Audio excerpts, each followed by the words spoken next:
नवरात्रि में कलश स्थापना कैसे करें। कलश स्थापना की सबसे सरल विधि आज हम जानेंगे इस वीडियो में, तो वीडियो को ध्यानपूर्वक पूरा सुनें। कलश स्थापना की सबसे सही, सरल और प्रामाणिक विधि आज हम आपको बताएंगे। फिर बताएंगे आपको ज़रूरी सामग्री जो कि आपको कलश स्थापना के लिए चाहिए। ध्यानपूर्वक जरूर सुन ले और जान ले कि हमें किन किन सामग्री के अनुसार हमें नवरात्रि के दिनों में कलश स्थापना किस नियम से करना चाहिए। कलश स्थापना नवरात्रि के पहले दिन शुभ मुहूर्त, सही समय और सही तरीके से करनी चाहिए। तो आइए जानते हैं कैसे करें कलश की स्थापना। तो सबसे पहले जान लेते हैं कलश स्थापना के लिए आवश्यक सामग्री। जौ बोने के लिए मिट्टी का पात्र, साफ मिट्टी, मिट्टी का एक छोटा घड़ा, कलश को ढकने के लिए मिट्टी का एक ढक्कन, गंगा जल, सुपारी, 1 या 2 रुपए का सिक्का, आम की पत्तियां, अक्षत, कच्चे चावल, मोली, कलावा, रक्षा सूत्र, जौ, ज्वारे बोने के लिए इत्र, फूल और फूलमाला, नारियल, लाल कपड़ा, लाल चुन्नी, दुर्वा घास। आप इन सभी सामग्रियों को नवरात्रि के एक दिन पहले ही इकट्ठा कर ले ताकि आप शुभ मुहूर्त में कलश स्थापना कर सकें। तो अब आइए जानते हैं कि किस प्रकार से कलश स्थापना करें। कलश स्थापना की विधि क्या होती है। नवरात्रि में कलश स्थापना देवी देवताओं के आवाहन से पूर्व की जाती है। कलश स्थापना करने से पूर्व आपको कलश को तैयार करना होगा, जिसकी संपूर्ण विधि इस प्रकार। सबसे पहले मिट्टी के बड़े पात्र में थोड़ी सी मिट्टी डालें और उसमें ज्वारे के बीज डाल दें। अब इस पात्र में दोबारा थोड़ी मिट्टी और डालें और फिर बीज डालें। उसके बाद सारी मिट्टी पात्र में डाल दें और फिर बीज डालकर थोड़ा सा जल डाल दें। ध्यान रहे कि इन बीजों को पात्र में इस तरह से लगाएं कि उगने पर यह ऊपर की तरफ उगे, यानी बीजों को खड़ी अवस्था में लगाएं और ऊपर वाले लेयर में बीज अवश्य डालें। अब कलश और उस पात्र की गर्दन पर मौली बांध दे, साथ ही तिलक भी लगा। इसके बाद कलश में गंगा जल भर दें। इस जल में सुपारी, इत्र, दुर्वा घास, अक्षत और 1 रुपए का सिक्का डाल दें। अब इस कलश के किनारे पर 5 अशोक के पत्ते या फिर आम के पत्ते और कलश को रख दें। फिर उसके बाद कलश को ढक्कन से ढक दें। अब एक नारियल लें और उसमें लाल कपड़ा या लाल चुन्नी लपेट दें, बांध दें। चुन्नी के साथ इसमें कुछ पैसे भी रखें। इसके बाद इस नारियल और चुन्नी को रक्षा सूत्र से बांध दें।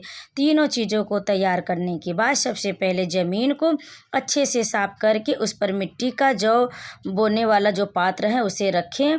और पात्र रखने से आप चाहें तो स्वास्तिक भी ज़रूर बना लें। आप रंगोली बना सकते हैं या फिर आटे का स्वास्तिक बनता है तो उससे भी आप बनाकर उसके ऊपर ही पात्र रखें तो बहुत ही अच्छा रहेगा। फिर उसके ऊपर मिट्टी का कलश रखें और फिर कलश के ढक्कन पर नारियल रख दें। आपकी कलश स्थापना संपूर्ण हो जाएगी। इसके बाद सभी देवी देवताओं का आवाहन करके विधिवत नवरात्रि पूजन कर इस कलश को आपको 9 दिनों तक मंदिर में ही रख देने हैं। बस ध्यान रखें कि सुबह शाम आवश्यकता अनुसार पानी डालते रहें।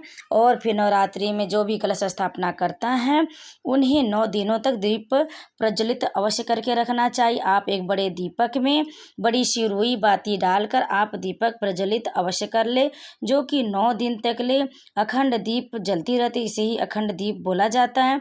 वह रात दिन जलती रहती, कभी भी बुझती नहीं है। तो ध्यान रखें जब कलश स्थापना करें तो उसके साथ दीपक भी अवश्य जलाकर रखें।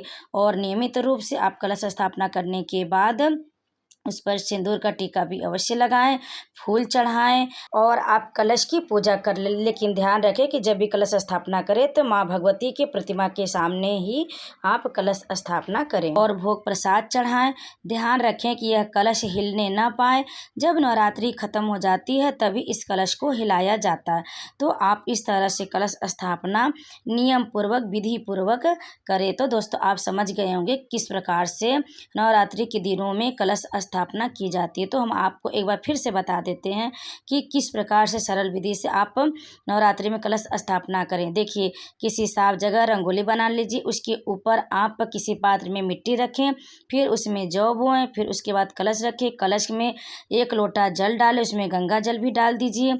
फिर उस जल में हल्दी, 1 रुपए का सिक्का, दुर्वा आप डाल के उसके ऊपर आम का पल्लव रखें, फिर नारियल रखें, फिर नारियल में कलेवा बांधें, नारियल को टीका लगाएं, फूल चढ़ाएं और भोग लगाएं। इस तरह से आप कलश स्थापित करते हैं। और जो लोग कलश स्थापना करते हैं, हो सके संभव हो तो आप दुर्गा सप्तशती पाठ अवश्य करें या फिर सुने, जो कि हमारे चैनल पर आपको मिल जाएगी, तो आप प्रतिदिन जाकर सुन भी सकते हैं। और ध्यान रखें कि आप पूजा के समय दुर्गा चालीसा भी पढ़ें और कलश की भी आरती करें। माँ दुर्गा भगवती की भी आप प्रतिदिन 9 दिन तक आरती पूजा करें। दोस्तों, अगर हमारी यह जानकारी कलश स्थापना की यह जानकारी आपको अच्छी लगी तो वीडियो को लाइक ज़रूर कर दीजिएगा, शेयर करिएगा वीडियो को, ताकि सभी लोग जान सके कि किस प्रकार से कलश स्थापना किया जाता है। और आप अगर हमारे चैनल पर पहली बार आए तो हमारे चैनल को सब्सक्राइब भी ज़रूर कर लें और वीडियो में जय माता दी ज़रूर लिखें।